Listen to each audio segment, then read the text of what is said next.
All right, let's go again. So, I don't know why, but we've got men coming in twos again, and I think it's a test. Two of Wands, ironically. But if it is a test, I think we saw in one of the previous readings that there was going to be a test involving the King of Pentacles, but that was before we saw this King of Swords around. Six of Wands. And I don't know, I guess the Moon, something's hidden, a hidden victory in deciding between two paths. Six of Swords, sailing onto calmer waters. But I'm really trying to understand what the karmic cycle is involving the choice between two people, because it keeps on happening. And I think with my false twin, he was over here doing something else when my twin flame came in, and I asked out, it was really shitty of me, I know, but I asked out my twin flame in front of the false twin, and that's when separation occurred. So we've been in separation. There's been very little contact, no actual words, just image sharing, music sharing.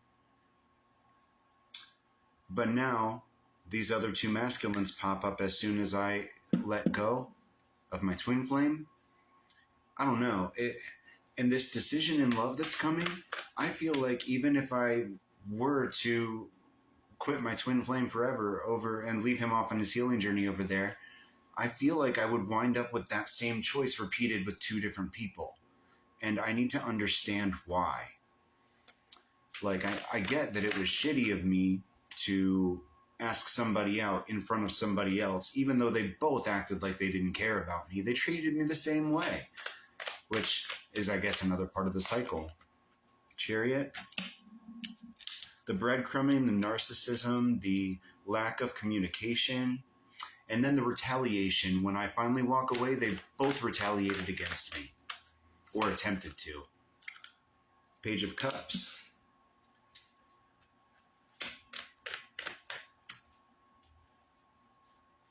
There's something going on. It's either a karmic cycle or, I don't know, some kind of like energy shift that keeps reoccurring, the Star. But I keep getting landed with a choice between two people. A new person that I'm hopeful about, and an old person that's hurt me, that I wouldn't give up on. And when I finally give up and switch tracks and try and go for the new great person, they end up treating me the exact same way, and the cycle repeats. There's gotta be something that I'm doing wrong in order for that to keep reoccurring. The Magician. Something about my response, maybe. But how am I supposed to, Temperance, how am I supposed to not have that interaction go sideways if they both come in at the same time trying to interact with me?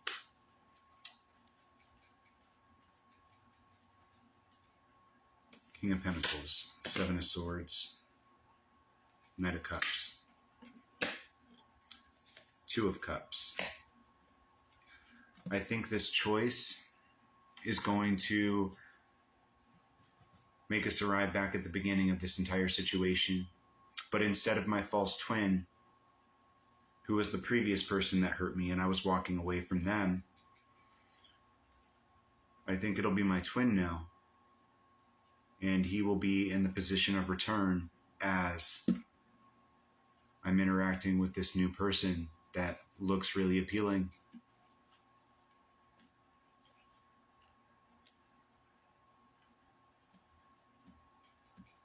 They urged me to give up and move on.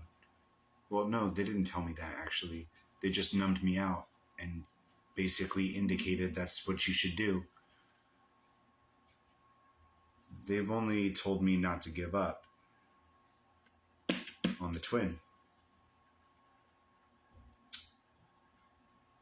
But they've also told me to pursue the King of Pentacles.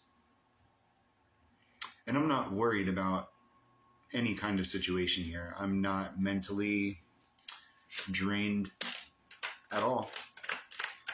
But I don't want to repeat a cycle. That scares me.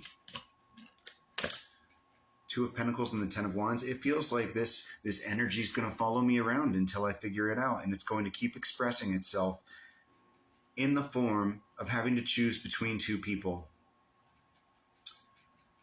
It's my nightmare. On repeat. But there's always a way out. The world.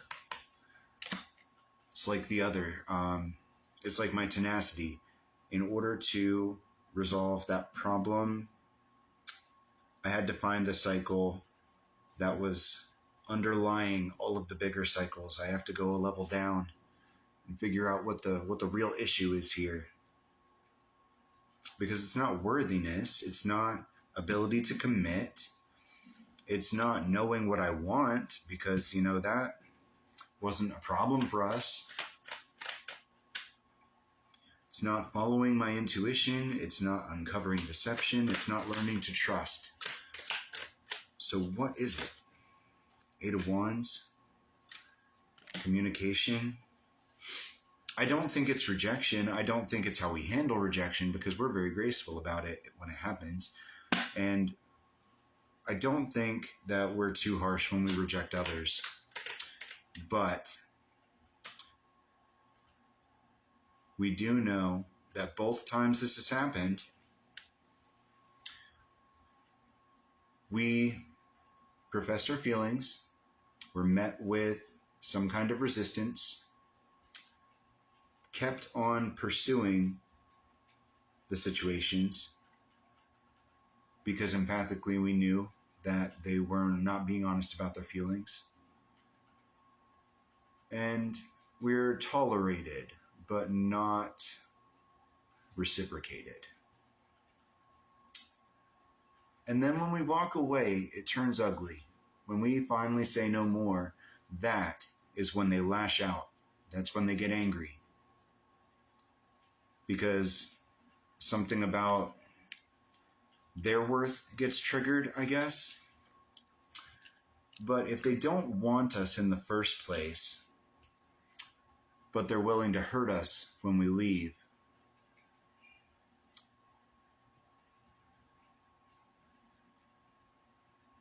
how does that relate to a new person?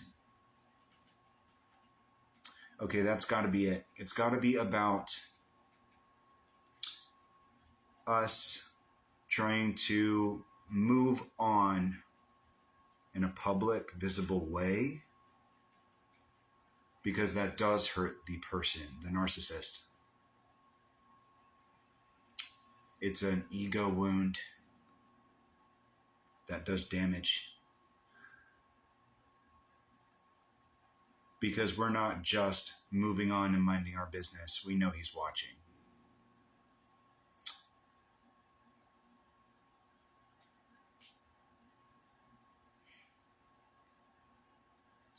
And we've tried to say we're not doing it to hurt him. We're not. But that might be happening anyway. Confirmation. Ten of Cups. I'd say that's confirmation.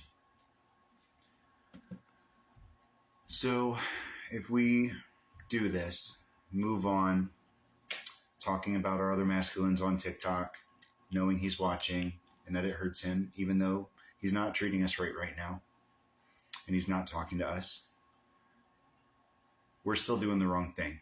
We're still pouring salt in the wound.